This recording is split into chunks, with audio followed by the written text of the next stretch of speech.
नमस्कार प्यारे दोस्तों, स्वागत है सभी ईपीएफओ मेंबर्स का। ईपीएस 95 पेंशनर्स कर्मचारियों का आपके अपने यूट्यूब चैनल एके योजना पर।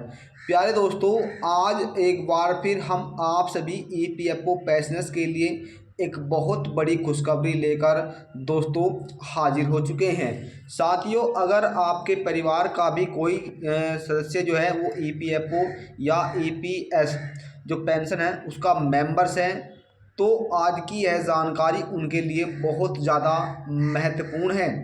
साथियों, अब उन्हें जीवन भर दोस्तों 7 प्रकार की पेंशन मिलेगी। जी हाँ दोस्तों, अब जो ईपीएफओ पेंशन है और ईपीएस 95 यानी 1995 के जो कर्मचारी पेंशनर्स हैं उन्हें 7 प्रकार की पेंशन दोस्तों मिलेगी। यानी कि वह अब 7 प्रकार की पेंशन का लाभ जीवन भर दोस्तों प्राप्त कर सकेगा। और दोस्तों आपको आज इस वीडियो में बताया जाएगा जो 7 प्रकार की पेंशन इन सभी कर्मचारियों को दी जाएगी, किस पेंशन में कितना जो पैसा है वो अधिक मिलेगा और किस पेंशन में दोस्तों इस जो पैसा है वो कम दिया जाएगा। और दोस्तों यह पेंशन परिवार के किन किन सदस्यों को दी जाएगी और इसका जो लाभ है वो आपको किस किस तरह से यानी कि प्राप्त होगा। तो अगर आप भी एक ईपीएस पेंशनर है तो अब आप सभी तैयार हो जाओ यह लाभ लेने के लिए दोस्तों, जिसका लाभ आप अधिक से अधिक उठा सकेंगे। तो दोस्तों आइए बिना देरी करते हुए हम वीडियो की शुरुआत जो है वो कर लेते हैं। और जानकारी थोड़ी भी पसंद आए तो दोस्तों वीडियो को अधिक से अधिक लाइक और शेयर दोस्तों ज़रूर करें। आइए दोस्तों वीडियो की शुरुआत हम कर लेते हैं।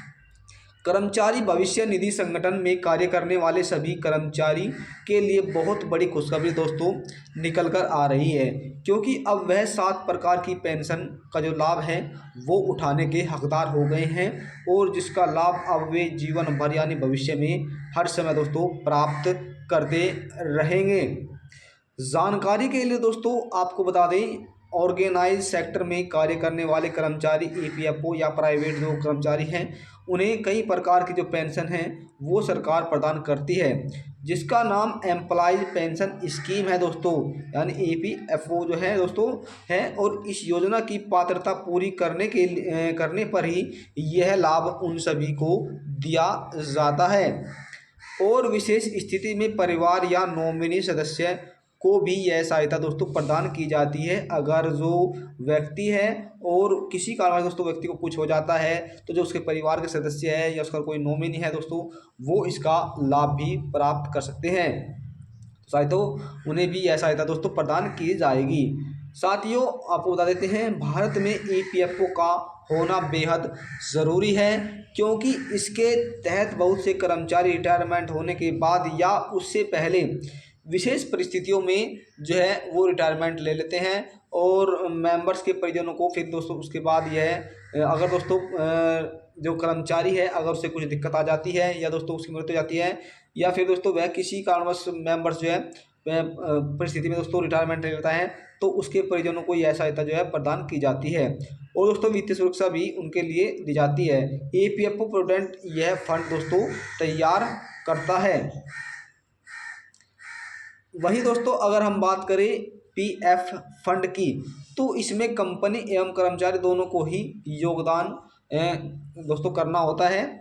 किसी कंपनी के जो वेस्टर कर्मचारी है दोस्तों उसको इसमें शामिल होना पड़ता है। और दोस्तों पीएफ फंड जो है वो तब तैयार किया जाता है। यह कंट्रीब्यूशन 2 अकाउंट में बढ़ता है। क्या दोस्तों, यह जो कंट्रीब्यूशन है आपका 2 भागों में बढ़ता है, जिसमें पहला भाग दोस्तों 8.3% जो है वो एम्प्लॉय यानी ईपीएफओ जो है जैसे एम्प्लॉयज है स्कीम है उसके तहत होगा। और दोस्तों दूसरा 3.67 एम्प्लॉय प्रोविडेंट फंड यानी कि ईपीएफओ में जाता है, जिसके तहत यह दोस्तों इस समय दोस्तों फटता है, जिसका लाभ अब आपको फिर एक इसमें मिलता है। अब साथियों जो आपको पेंशन दी जाएगी और कैसे कैसे दी जाएगी, कितने भागों में यह पेंशन दी जाएगी उसके बारे में दोस्तों जानेंगे। अगर दोस्तों आपके जो पेंशनर्स हैं मेंबर्स हैं पेंशनर्स की मृत्यु हो जाती है तो पेंशन जो है वो क्लेम के लिए भी दोस्तों क्लेम भी कर सकता है, यानी कि क्लेम के लिए आपको अलग से एक फॉर्म भरना होता है। ईपीएफओ खाते से पेंशन पाने के लिए फार्म 10D भरना पड़ता है। फार्म 10D कर्मचारी भविष्य निधि संगठन EPFO द्वारा दिया गया एक महत्वपूर्ण दस्तावेज है, जिसके माध्यम से कर्मचारी पेंशनर्स EPS 95 के तहत मंथली पेंशन का दावा दोस्तों किया जाता है। यह फार्म पेंशन के मुख्य दावेदार द्वारा भरा जाता है। EPF मेंबर्स की मृत्यु हो जाने की स्थिति के उपरोक्त में पेंशन का जो दावा है वो करने के लिए परिवार सदस्य जैसे दोस्तों मृतक के जो पति पत्नी या उनके बच्चे या आश्रित माता पिता या नॉमिनी इसका अप्लाई यानी दोस्तों जो है वो आवेदन जो है वो कर सकते हैं। उसके बाद दोस्तों यह लाभ आपको मिलेगा। अब दोस्तों कितने प्रकार की जो पेंशन है वो आप सभी को दी जाएगी, इसके बारे में भी दोस्तों हम जान लेते हैं। साथियों, जो EPFO मेंबर्स है कितने प्रकार की पेंशन दोस्तों पा सकते हैं। दोस्तों फर्स्ट पेंशन सुपर एन्यूशन पेंशन। अगर किसी कर्मचारी ने 10 या उससे अधिक संगठित क्षेत्र में नौकरी की और वह 58 साल की उम्र होने के बाद रिटायर होता है तो उसे इस पेंशन का जो है यानी सुपर एन्यूशन जो पेंशन है वो उन्हें दी जाती है।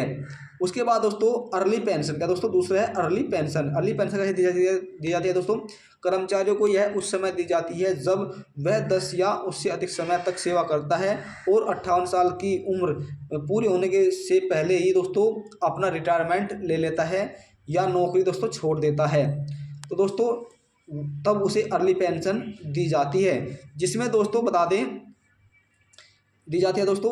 अब उदाहरण के लिए दोस्तों आपको बता देते हैं, अगर कोई कर्मचारी 56 साल में अर्ली पेंशन के लिए क्लेम करता है तो उसे मूल पेंशन अमाउंट से 92% हिस्सा ही मिलेगा, यानी 100% नहीं मिलेगा, 92% हिस्सा मिलेगा।